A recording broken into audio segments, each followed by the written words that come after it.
We are the champions, my friend. Oh, we'll keep on fighting till the end.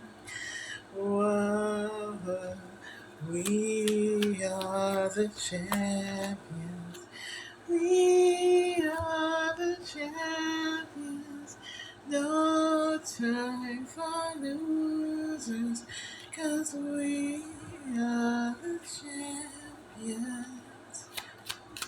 of the world. It looks like a lot of people witnessed your ascendance through a period of turmoil. I've been affectionately calling it the Thunderdome, right? Looks like you got your little wreath on your little stallion there. You entered in. You don't know if he was upright, downright, whatever, with a sword. And you were just wagging that shit around, and like through the trials, I think there was this understanding that you understood the game better than everybody else here. And now there's this feeling that people want to take lessons from you. I think there's an issue here in that, like, you are inherently quixotic. So people are kind of like looking at the results of this situation and trying to divinate the processes, but I think the processes are unreachable, unachievable, not understandable unless there's a certain type of um, mindset where they can be met. And for those who are able to meet you in that mindset, I think few are willing to like actually take on the risks that are involved with it. And it's like, damn, why is it risky? Hard to say. I think it's something that's felt that it's not easy to achieve what you have wrought. And it's strange because to an untrained eye, it doesn't seem like you even have that much. I think there's this feeling that, like, oh, I can just take this pinnacle, and then you try to pick it up, and it's almost like Thor's hammer or the sword and the stone. You know, maybe it is the stone from the sword and the stone, right? Because there's this element of weight and like the nature of it's not necessarily the stone itself, although it's a powerful weapon. It's like there's a power that lies in your ability to master it. It kind of reminds me of speaking of the sword and the stone. I'm gonna make another Soul Eater reference of Excalibur, where Excalibur is one of the most powerful weapons in the world, but in order to use it, you have to listen to him yap senselessly. Like, what the fuck is this guy talking about?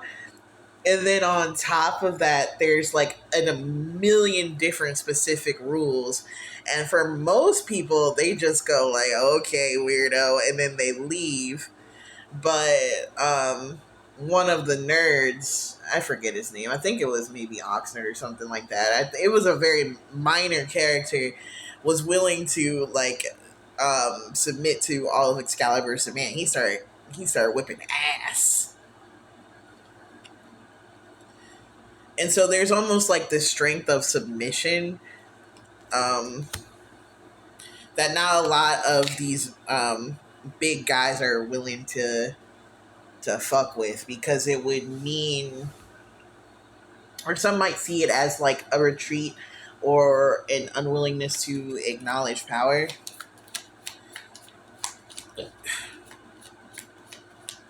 But this is like very much giving Daniel in the Lion's Den, where there's like a sort of peace um, that you mastered in like very extreme circumstances, that like the even like the reasons why those circumstances are extreme, or the perpetrators who understand the intensity of it, they have to kind of like acknowledge that the calm that you have is a quality that is supernatural, right? And that is a special gift. And there's this question of like, is it a gift that was given to you? Is it something that's inherent to you? And again, we keep coming back to this like sense of like the nature of that pentacle, like the power in like picking it up, but even an understanding of like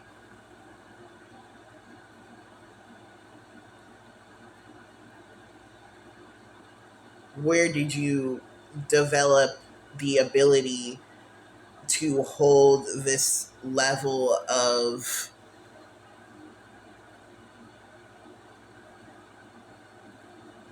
consciousness, constitution,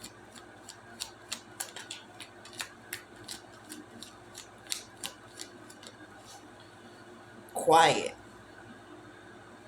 Yeah, there's something about your ability to deliberate situations in a way that doesn't seem like there's any deliberation at all. Especially like in a situation where it's like very dangerous. The fact that you're like calmly taking a nap when the plane is going down, there's like this feeling that like you know something that perhaps can't easily be communicated, but that can be felt. And so, how do you learn from somebody whose lesson cannot be easily communicated, or if it's communicated, is verbose, or if it's communicated, it's something that's more so intuited than spoken, right? And then how would you translate that in a way that someone could feel like they could possess that? It's very difficult. And you might be in a period where you're trying to see other people kind of like um not even possess but express that kind of elusive nature. um and I think very few are able to like hold that concept well, and the ones who are holding it well are existing in a different type of richness that I think people who are more interested in brutality and finality and clear victory are unsatisfied with. Because I feel like there's plenty of people who are on the path of like persistence, um, but it's not sexy. There ain't nothing cool looking about this. And so people who are interested in power the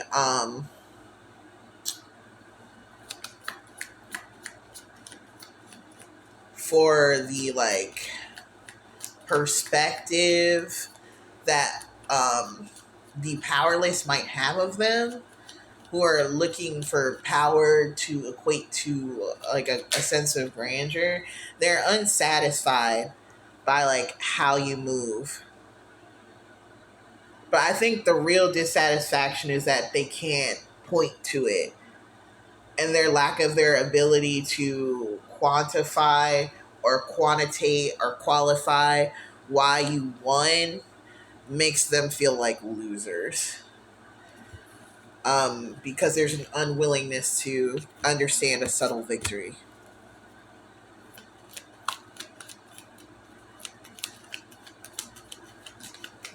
Not my problem. Not my problem. That's just not my problem.